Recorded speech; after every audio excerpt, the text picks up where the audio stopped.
Hey, good morning, everyone, and welcome. My name is Adam Fortier Brown, and I'm the Government Relations Manager of the Marine Retailers Association of the Americas. I'm excited to be moderating this discussion today. We have an opportunity to speak with some prominent officials for about an hour here. And my goal is for us to identify opportunities for our community to help diversify and grow the state's economy. The topics we'll be covering today really are the lifeblood of so many small businesses here. And it's one that's particularly close to my heart, having grown up in the outdoor recreation economy in my family's small business.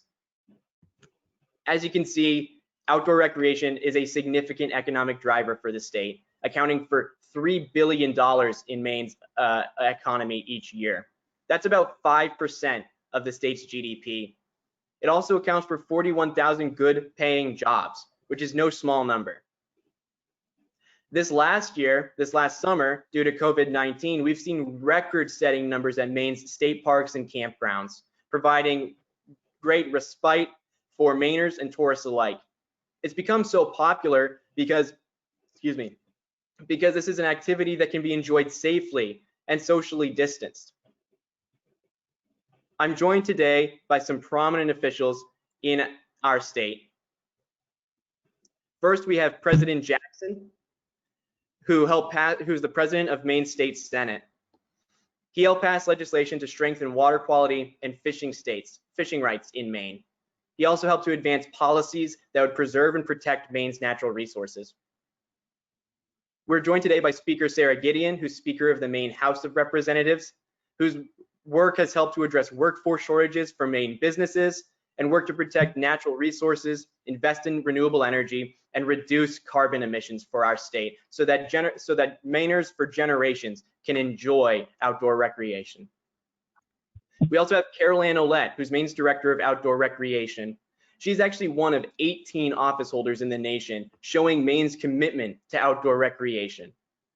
She has a distinguished career promoting outdoor recreation and tourism in the state and held previous roles in state government and different nonprofits.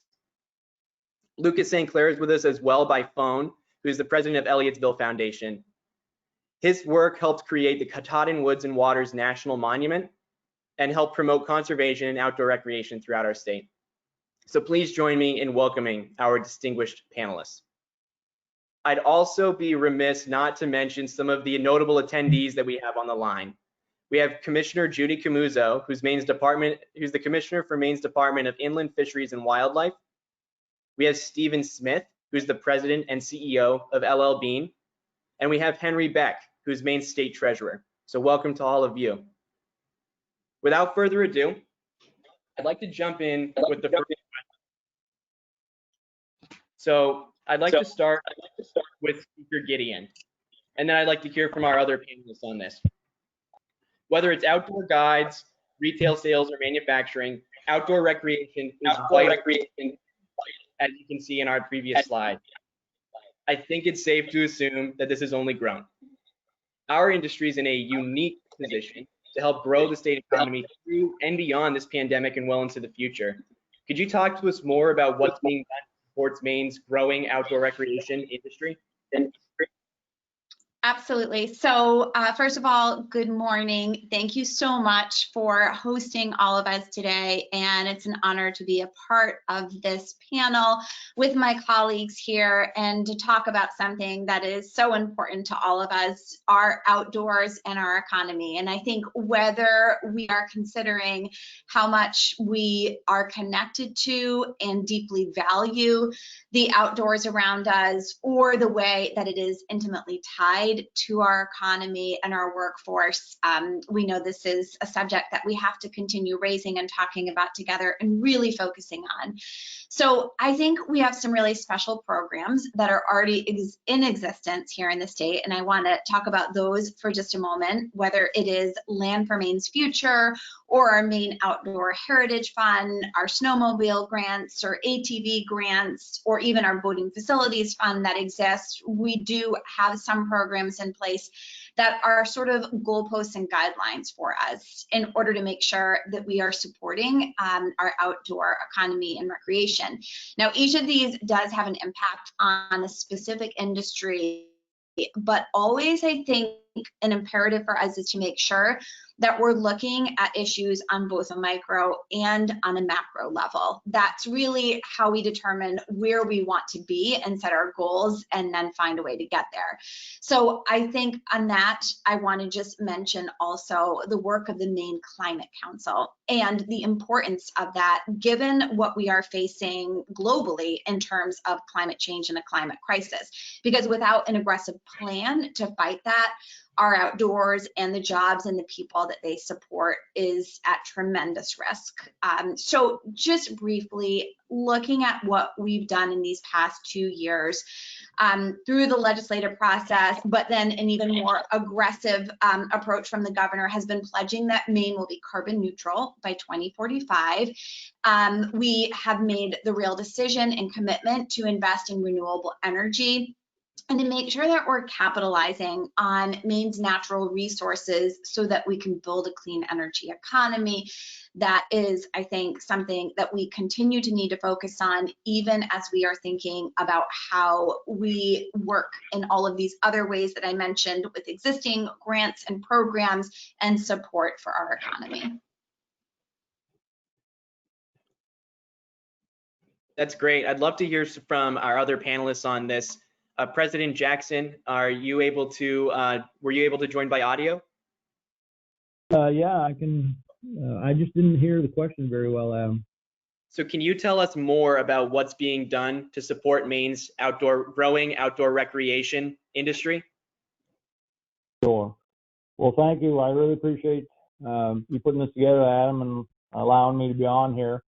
You know, as one of the things that I think we've done a lot more, but we need to do a lot more, is as Speaker Gideon has talked about, Lands for Maine's Future program has definitely helped you know, protect a lot of really important areas for people with the, you know, the people that want to buy land and things like that. You know, having the ability for the state to step in and be able to purchase this with voter approved bonds really, you know, takes a lot of the pressure off of areas that, you know, people come in with, have a lot of money and, you know, want to buy up things and then restrict access. Also, another thing that, you know, we've done well, but we need to do more of, you know, our ATV trail program. You know, I think we need to, as a state, invest more into that. Same way with the snowmobile grant program. You know, we were very glad that through discussions with the governor's office, the curtailment did not touch the snowmobile trail fund. You know, I think that brings in like over $600 million a year into the state's economy, besides what it does for, you know, all the small businesses across Maine. But I think we need to do more in that respect, both for ATVs and snowmobiles. The issue that I see and hear from clubs across the state in both of these, you know, economies is that there's less and less volunteers, and the volunteers are exactly what makes these two programs go. People that groom trails, clear trails, put up the signs, and we need to be able to, you know, fund these programs to a greater extent so that you know, they can at least pay for people's you know, gas and incidentals that it takes. So those are, you know, I mean, like I said, we've done you know, a pretty good job in both these industries. They are huge for our economy, a huge part of, you know, Maine's heritage. But we need to do more in both those. I think also making sure that you know, our park system in northern Maine, you know, we have like 22,000 acre units, the Debili unit that I've seen more people from southern Maine up here this year than ever, which was great. And they, you know, were blown away by what a great, you know, place it is. We have a lot of those places across Maine, and continuing to invest in them, make sure that they're maintained and taken care of, I think is what's going to continue to fuel our outdoor economy. You know, President Jackson, that's a great segue into our next question. Maybe Carolann and Lucas, you guys would be able to chime in here. can you speak more about how the process that the state goes through to identify projects that can increase recreational access for public lands and waters where it doesn't currently exist, or to improve them to support rural economic development?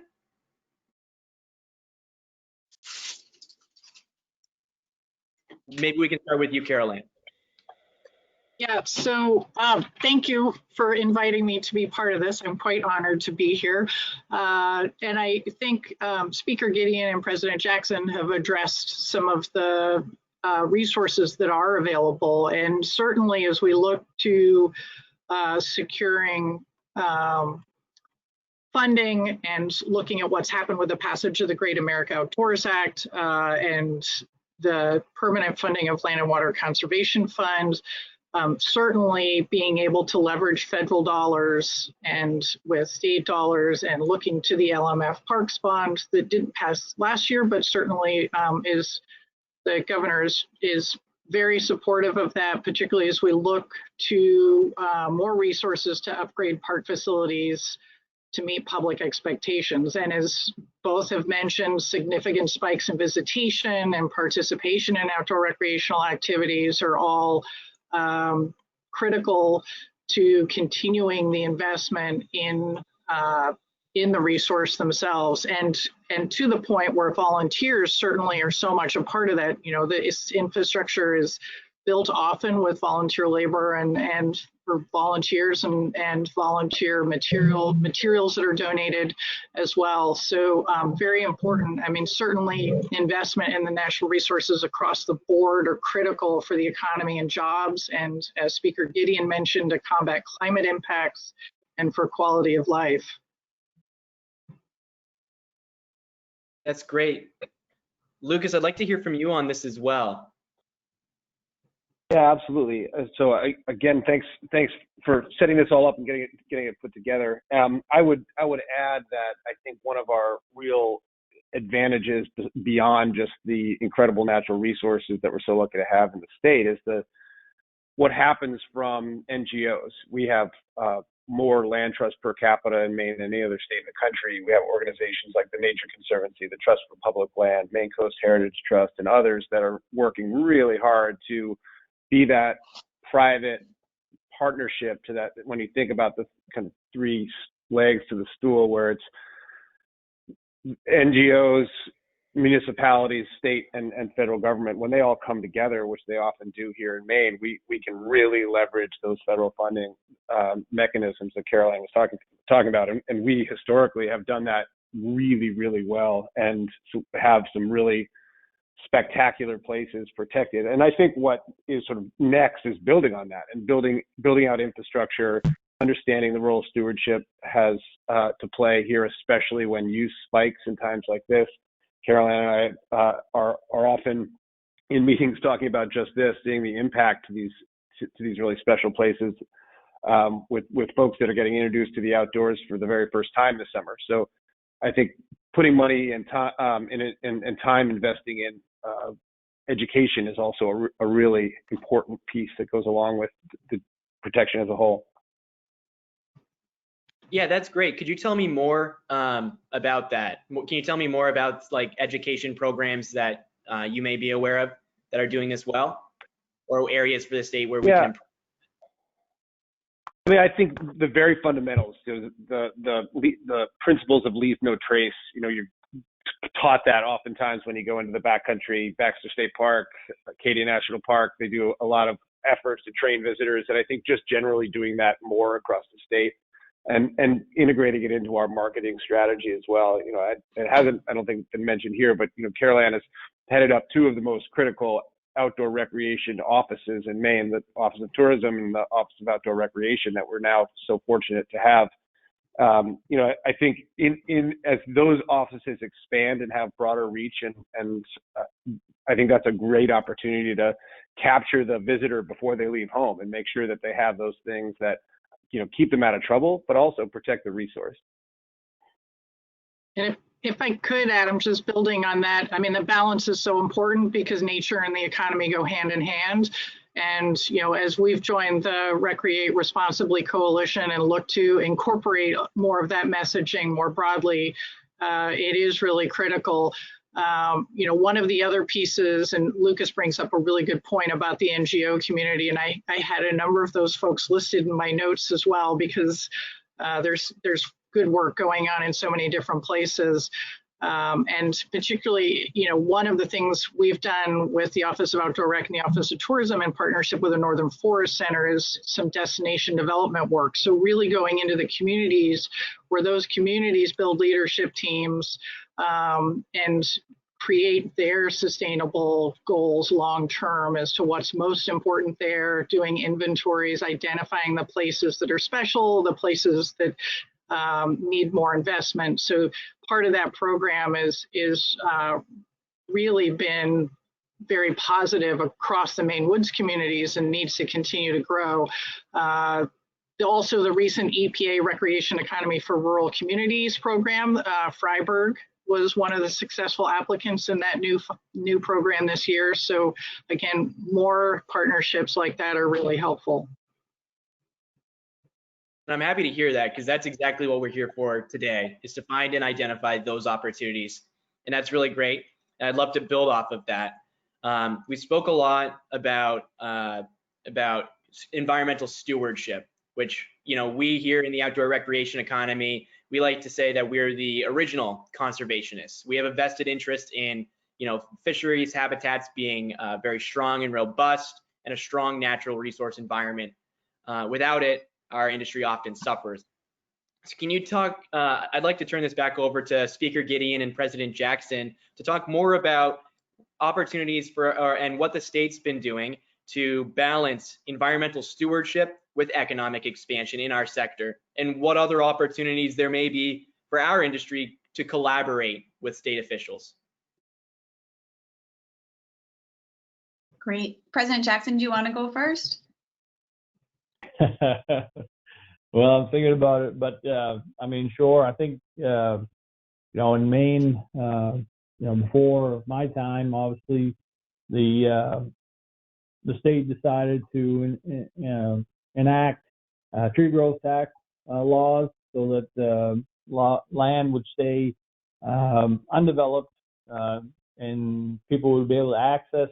Well, the thought was that if it was undeveloped, then people could continue to access it for recreational purposes.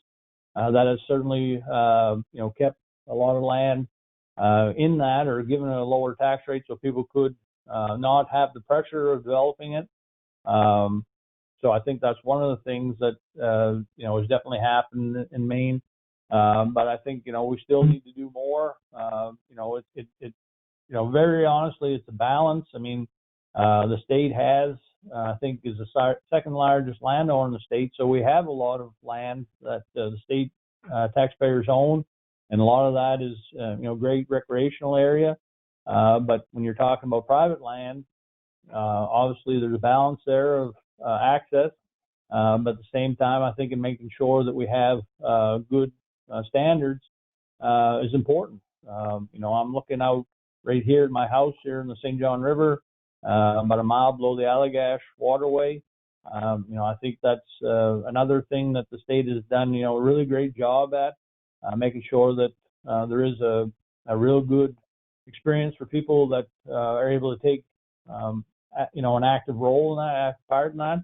But at the same time, it's in the middle of a working forest. But those things have to have a balance, and there has to be standards to make sure that the environment is protected while people are still able to maintain a living. And I think overall the state has done a good job on that, and we still need work. And one of the things that I have not been a fan of, I'm just going to say it, is aerial herbicide spraying. I don't think that's something that is good for the environment of Maine. I don't think it's good for the economy of Maine. So that's just, like I said, one of the things I think we still need to do some work on. But the state and private landowners have done a good job of balancing both those things that are coming out.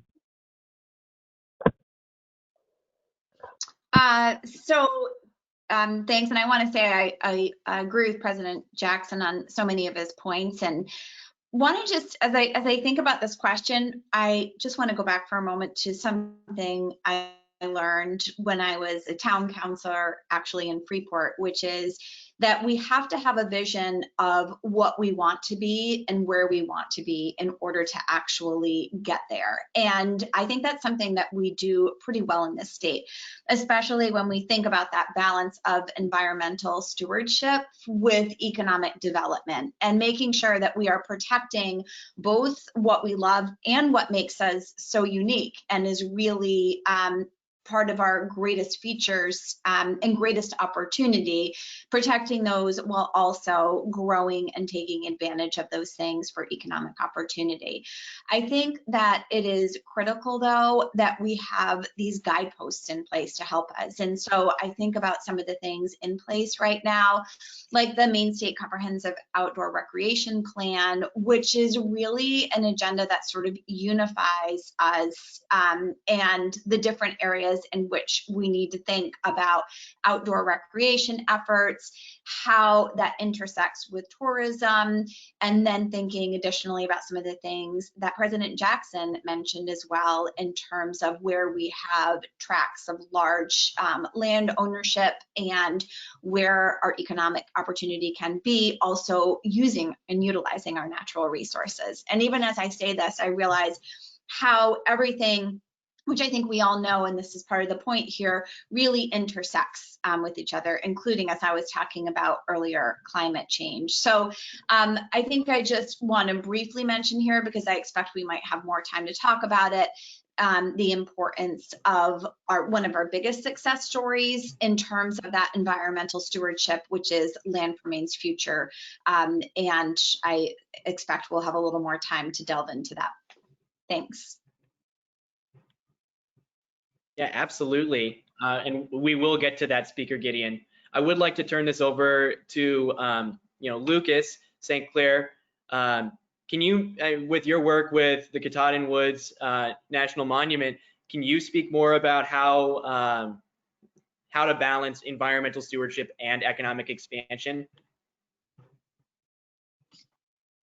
Yeah, it's a great question. I mean, I don't think there's a lot of distance between the two. I see outdoor recreation as a huge part of our economy, and I've seen it also help with the diversity of the economic situation, especially in rural Maine.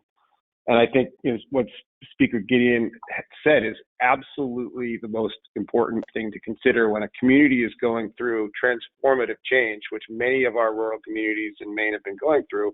Having an idea of where you want to be at the end of it is critical to the outcome. And I think what we're realizing more and more, it's got to be a balance. It's got to be a balance, and it's got to be a balance, and it's got to be diversified.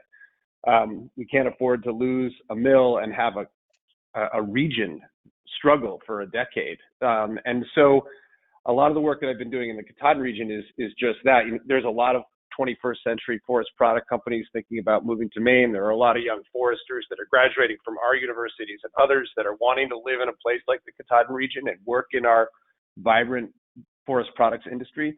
They also tend to really like to recreate outside. They like to ATV and snowmobile and cross-country ski and climb mountains, and all of that fits really well about attracting younger people to rural parts of our state, even if it's not to work directly in the outdoor recreation industry. The outdoor recreation industry makes these rural places seem more appealing. Well, frankly, makes them more appealing, full stop. And so I think that's what's really important, is striking the balance between public and private land, creating a more diversified economy, thinking about a 21st century forest products industry, which is really has some bright spots across a rural landscape, and providing places to get outside and recreate, not only for your health and for peace of mind, but for education and for science and all the things that we're going to continue to understand about mitigating and adapting to climate change. There's an incredible opportunity that we're faced with now. And I think one of the things that's going to be really important for us to consider is in-migration. And we've seen this during the pandemic. Maine is looking like a pretty great place to live right now, with not too much urban density, a lot of great places to get outside, a beautiful coastline, incredible mountains. I've seen here in southern Maine so many people moving or spending a lot longer here than their typical 1-week vacation. And so when we think we're a state of 1.3 million people, like what happens when more and more people look to Maine?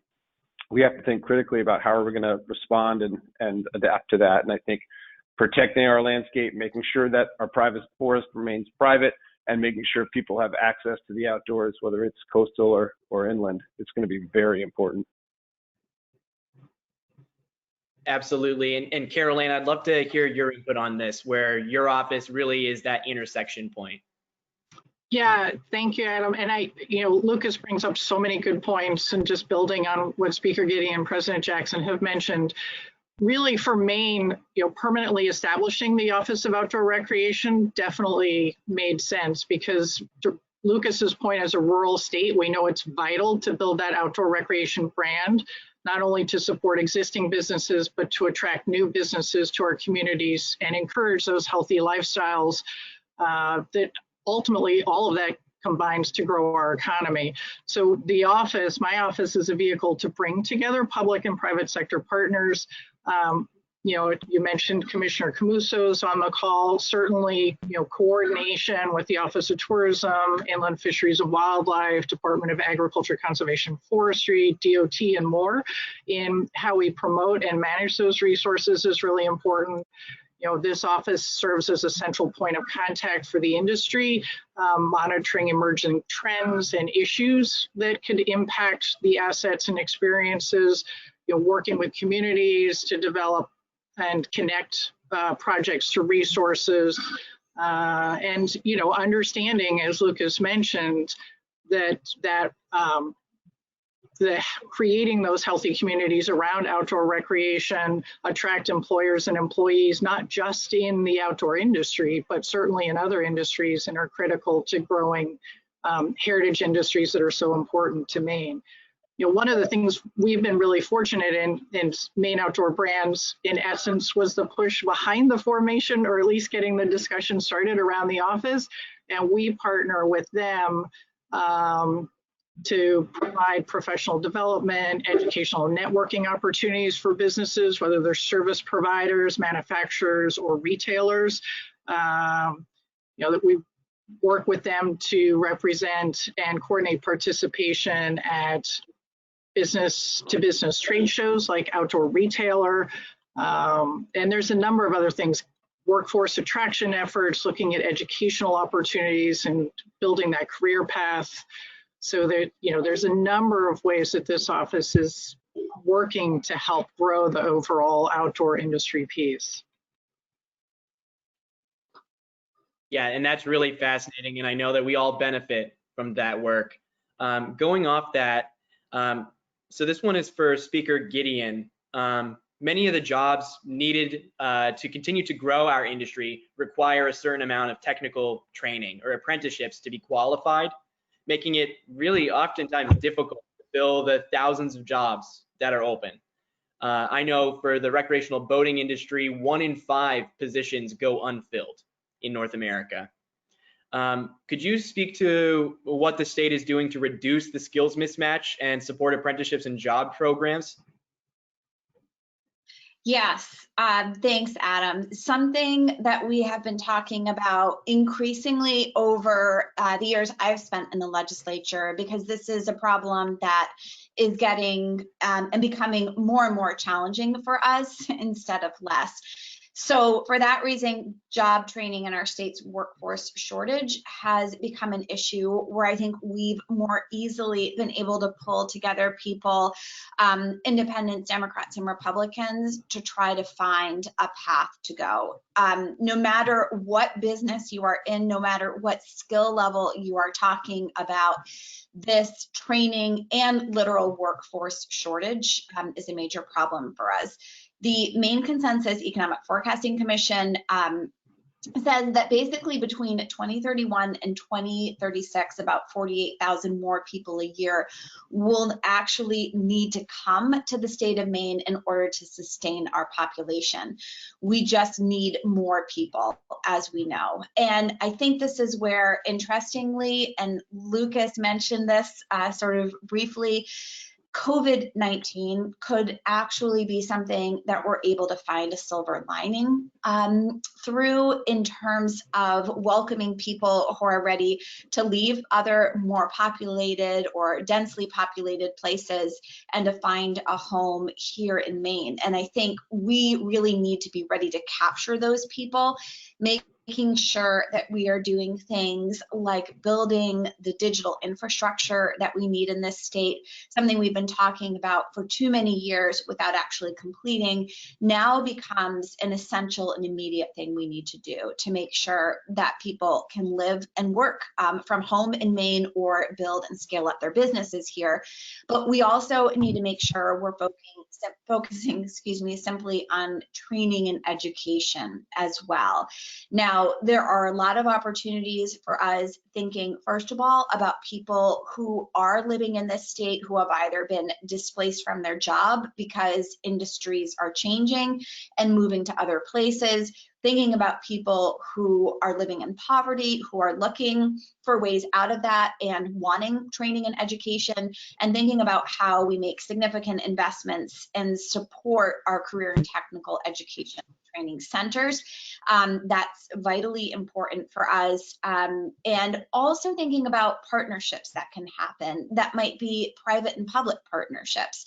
So whether we're thinking about, for example, community colleges and businesses who know that they need more people trained in technical ways and able to join their workforce, and creating programs together or sharing costs, these, I think, are opportunities that we have got to be very creative in solving in order to make sure that we have enough people living in this state and that we are able to remain economically vibrant as well. Yeah, it certainly is a very all-encompassing issue, isn't it? I'd love to hear from our other panelists on this, on any other thoughts they have about workforce development. Well, I mean, I think the speaker did a really good job of, talking about that. We certainly, in the past, not done near enough on workforce training, skills program, the apprenticeship program. I know that, this session passed. Senator Bellows had introduced a bill to put more money into the apprenticeship program, conform it with the federal program. Unfortunately, we weren't able to see that bill to the end because the session was blocked. But there's definitely been attempts to do more, and understanding that we need to do more. I mean, almost every business you talk to in the state says that trying to find skilled workers has been problematic, and that's something that we definitely want to do more of in the future. But also the speaker talked about our problem with broadband across the state, and it is a huge issue. To try and attract people to Maine, even if they may not be working in the recreational industry, but they may want to just recreate like the rest of us. If they can't work from home, if they can't be connected at home, if their kids can't be connected at home, for their schooling, then unfortunately they're not going to move there. And we're seeing, as Lucas has said, there has been an explosion of people moving into Maine because of COVID. And overall, that's a good thing. It does come with some challenges, but at this point, rural Maine probably hasn't seen as big of a jump like that. And a big part of it is because the people that are moving to Maine can't have good broadband and cell phone service, and thereby they can't do their job from home, or just be able to be connected like the rest of the United States. So that is a big problem. Both these issues, having more skills, more apprenticeship programs, and having areas of the state that is connected like the rest of the world. And I can jump in, Adam. Certainly, part of the 10-year economic development strategy includes connectivity and how critical that is. Two of the other core strategies are to grow local talent, attract local talent through career exploration, looking at connecting continuing education programs, apprenticeship programs, aligning curriculums with the digital economy. Certainly, in the outdoor industry, we need to investigate workforce needs over time, start aligning academic tracks and training programs with the job skills required to support, a strong, sustainable, and inclusive outdoor economy. And also looking to better define and build those career pathways in the outdoor industry to attract young people and work to increase the marketing of the outdoor recreation and business degree programs, connecting those to jobs.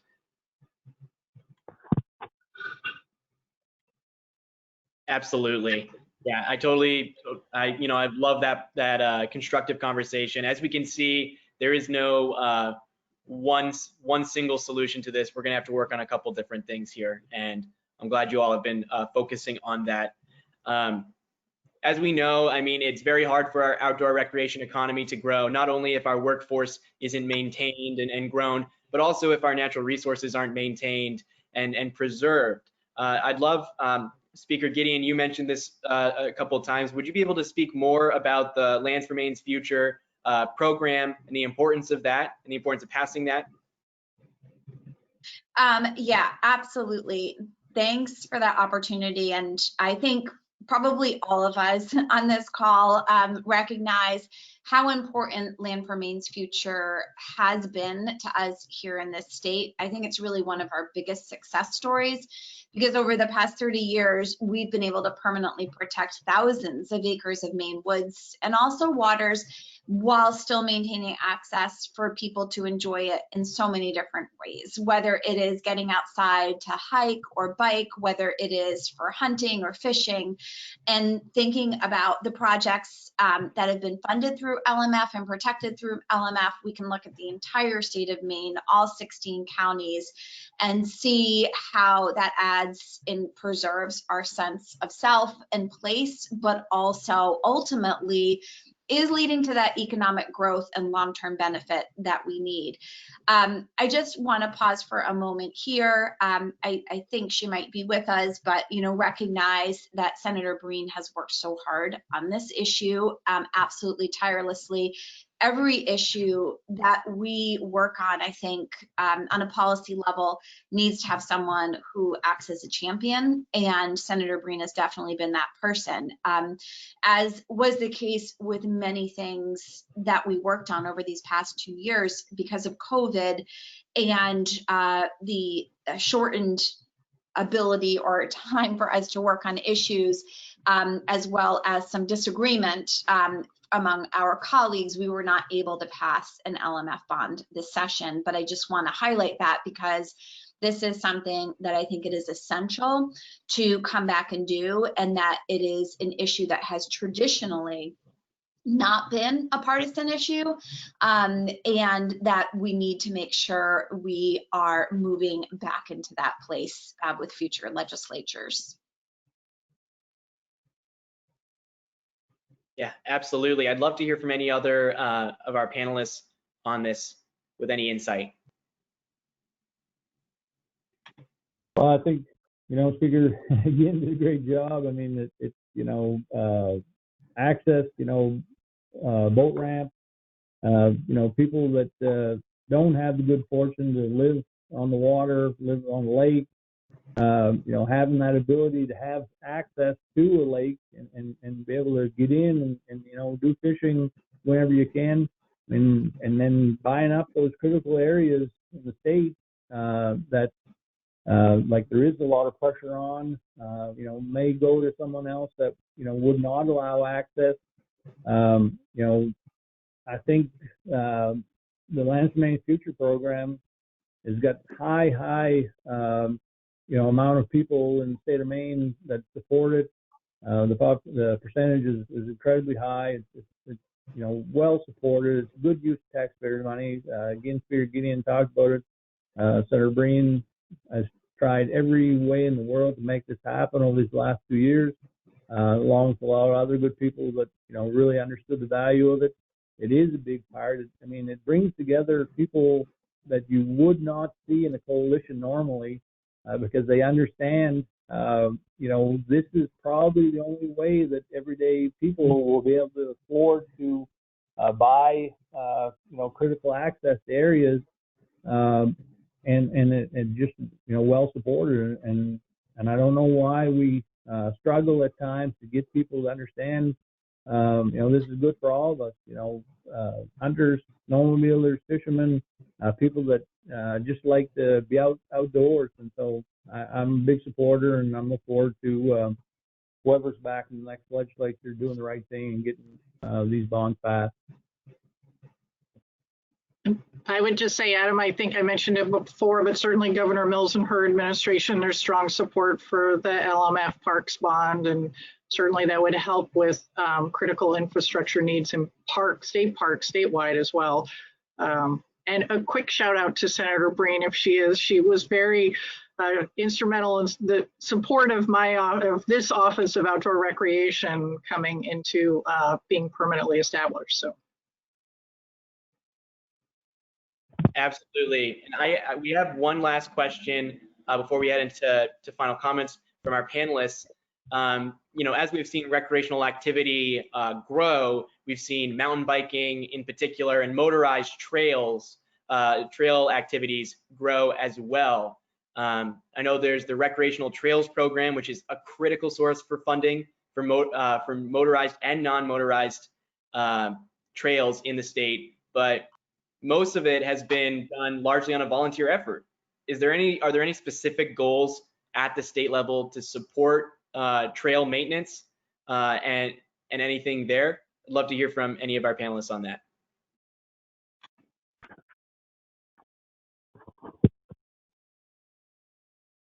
Maybe we can start with you, Carolann.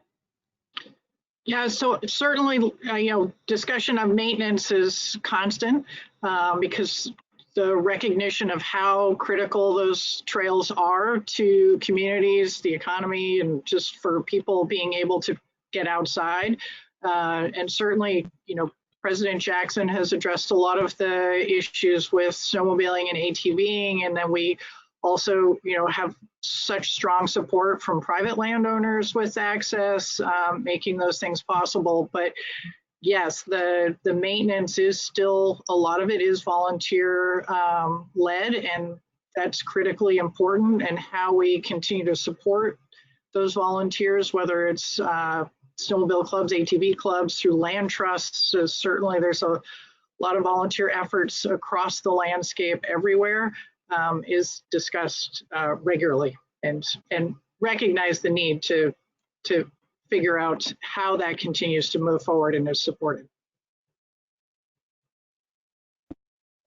I'll add to that. I mean, it's a bit of a different answer to the question, but this weekend I went to the Carabasset Valley and went mountain biking. And at the airport there is the trailhead, and there were ATVs, mountain bikers, dog walkers, leaf peepers, all gathering at the same trailhead and then going off into the mountains on various different trail systems. And I found that oftentimes the different user groups will sort of pit each other against one another, and it's either motorized or non-motorized, and we have to have multi-use trails. And I think that's just that's something that we can be easily avoided, and understanding that it's not a zero-sum game. Like, there is still, if there's going to be ATV trails, there's going to be mountain bike trails too, and it doesn't mean there's going to be one or the other.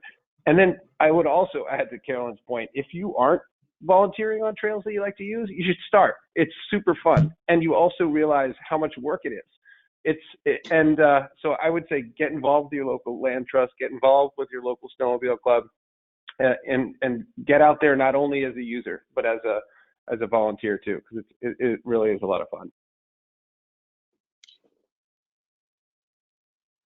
Well, that's awesome. And who knew that would be such a great way to get outdoors too. So one last thing, I would like to give each of our panelists an opportunity to share two things. One thing that they'd love for our attendees to leave them with, and two, I think one of the most important questions we have is, what's your favorite way to get outdoors? You don't have to pick boating, but that's mine. So I'll start with you, President Jackson. Well, sounds good. I think Lucas probably hit on it. Like here, I joke with people, we got like 10 months of winter, and what we see here in northern Maine is, unfortunately, despite all the licensing that goes into snowmobiling, towards the end, the last month of the season, the trail fund money is out. It's still good snowmobiling here, and the volunteers want to continue to work, but the machines are expensive, the fuel for them are expensive, and when the grant's out, it's out, but they continue to do that. And so, much like Lucas said, I mean, regardless of what the industry is that you like, if you can't actually do the volunteering yourself, supporting those clubs, supporting those people that are doing it for you is a big deal. I think I'm in 4 or 5 different snowmobile clubs, and I don't own a snowmobile because I just know how important it is that people have whatever funds that they can to do these things. And as far as for your second part of the question, I already mentioned it here. As I've gotten older, I've understood probably more.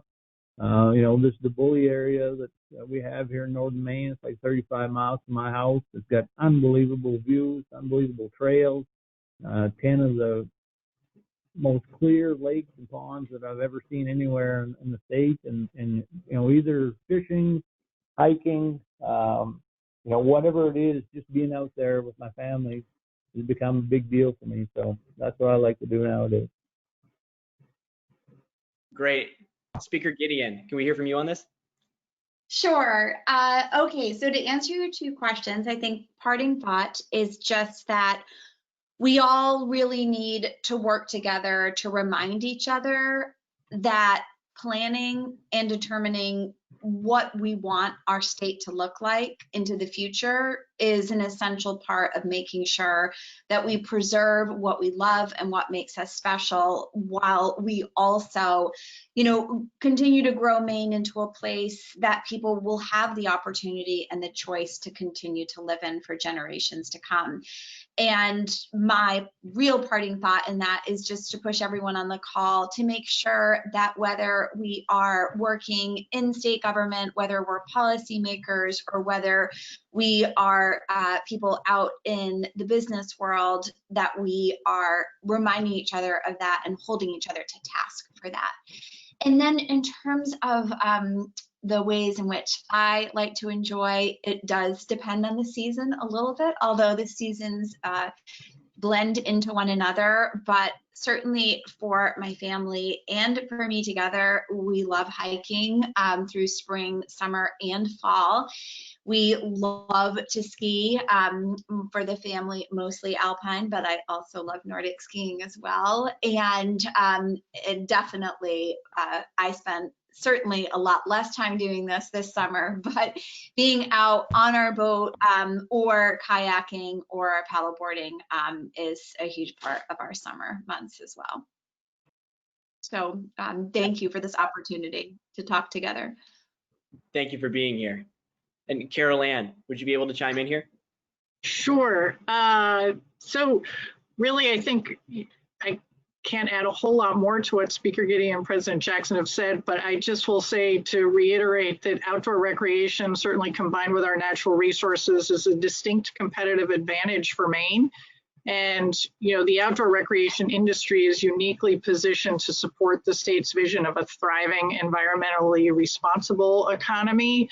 And the industry is one that offers good paying jobs and unmatched quality of life. So, Maine has an opportunity to leverage our outdoor heritage, our culture of innovation, and a growth in outdoor recreation to support recovery in our communities and creating jobs and leading to healthier people and places.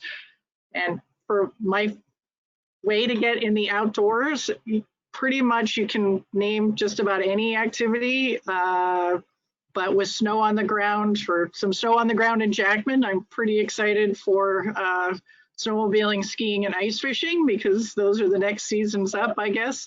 But yeah, I've been very fortunate to be able to participate in just about any type of outdoor recreational activity. And I think Lucas brings up a really good point, that they're not mutually exclusive, that there's lots of crossover, and I think we enjoy an incredible amount of opportunity there.